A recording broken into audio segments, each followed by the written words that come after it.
Olá, meus irmãos e diletos confrades. Hoje é sexta-feira, dia 9 de outubro de 2020. Louvado seja o nosso Senhor Jesus Cristo. Hoje eu estou terminando uma série de reflexões acerca da vida de São Francisco de Assis. Nós comemoramos no último domingo, no dia 4 de outubro, o dia de São Francisco, e por isso achei apropriado lhes contar algumas histórias. E falei sobre várias delas, mas a que deveria ser a narrativa inicial, eu acabei não contando. Trata-se da conversão de São Francisco, ou daquele momento radical em que ele rompe com o modelo de vida que ele levava antes e assume um modelo novo, uma forma nova de viver.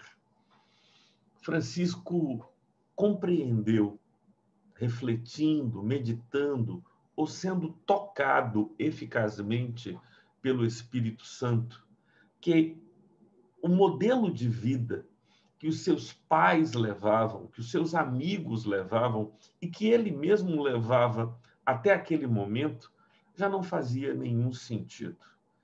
Ele compreendeu que essa existência voltada para a acumulação de coisas torna-nos escravos daquelas coisas que nós juntamos e nos priva de gozar a alegria leve e suave de uma vida em absoluta comunhão com Deus e com tudo quanto Ele criou, uma vida comprometida com a oração, com a fraternidade, com a misericórdia.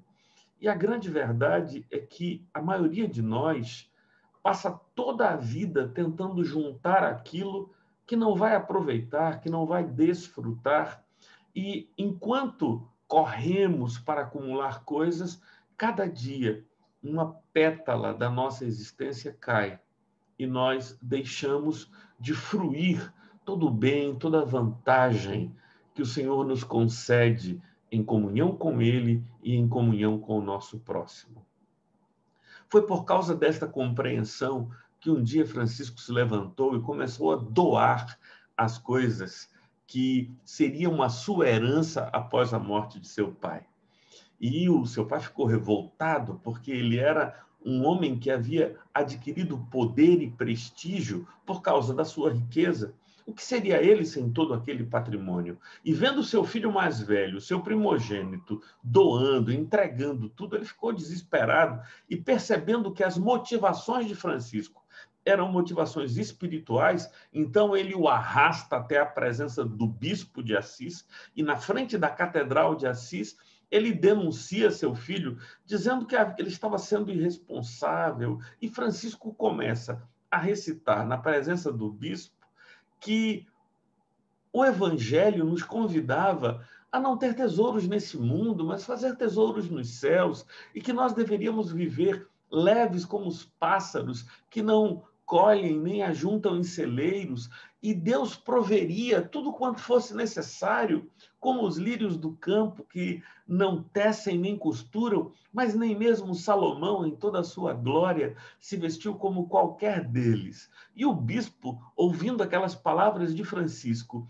e discernindo que elas vinham diretamente do Evangelho, ficou sem ter o que dizer ao moço. E o pai, percebendo que o bispo tergiversava, disse: tudo quanto você está vestindo foi eu que lhe dei, e você me deve plena obediência. Francisco disse: por isso não, pai. E tirou as roupas do seu corpo e as depositou aos pés de seu pai. E lhe disse: isto é teu, eu sou de Deus. E iria sair nu dali se o bispo não tirasse a sua própria capa, o seu próprio manto e cobrisse o moço. Ele saiu daquele momento, daquela cena tão emblemática e vai a peregrinações, a períodos de meditação mais distante. E é na capela de São Damião que ele ouve a voz do próprio Jesus, enquanto ele contemplava o crucifixo da igreja em ruínas, ele ouviu de Jesus a voz que lhe dizia: reconstrói a minha igreja. E Francisco supôs que a voz queria dizer e falar do templo de São Damião, que então ele passa a reconstruir, e os amigos que vão chegando para levá-lo de volta para a velha vida, ele evangeliza e eles acabam ficando lá com ele também, e a obra de São Damião vai se expandindo. A pequena capela vira um lugar para onde os mais pobres são acolhidos, e o primeiro rebanho que Francisco teve foi um grupo de leprosos, aos quais ele cuidou, dos quais ele cuidou e tratou de suas feridas. Francisco fez uma revolução na igreja, e ele não apenas transformou a igreja de São Damião, mas ele transformou toda a cristandade. Ele continua sendo, para mim, para você, esse grande desafio, que mostra que é possível ser cristão de verdade, seguir Jesus. Francisco é uma imitação de Cristo, e nós deveríamos viver insatisfeitos com modelos de vida aquém daquele que foi ensinado, pregado e vivido por Jesus. Jesus fundou uma ordem mendicante. Ele e seus discípulos, os apóstolos, apostoléu é o verbo grego que significa enviar. Aqueles a quem Jesus enviou pelo mundo eram pessoas que não tinham riquezas, nem podiam confiar em recursos para proverem-se no amanhã. Jesus foi claro ao dizer que aquele que tem duas capas, doe uma. A quem não tem nenhuma, aquele que tem duas sandálias, entregue àqueles que andam descalços. É muito difícil lhes falar de Francisco aqui onde estou, no meu escritório de advocacia, porque tudo na vida de Francisco me inquieta, me constrange, me inibe. Eu quero que o Senhor realize uma obra tal na minha vida que eu possa descobrir uma forma de viver com esta grande liberdade, com esta radical entrega a Jesus e ao seu rebanho. Eu me lembro do apóstolo Paulo escrevendo aos Filipenses, no capítulo 3, a partir do versículo 4, ele diz, criticando os judaizantes, eles pensam que podem confiar na carne? Eu ainda mais.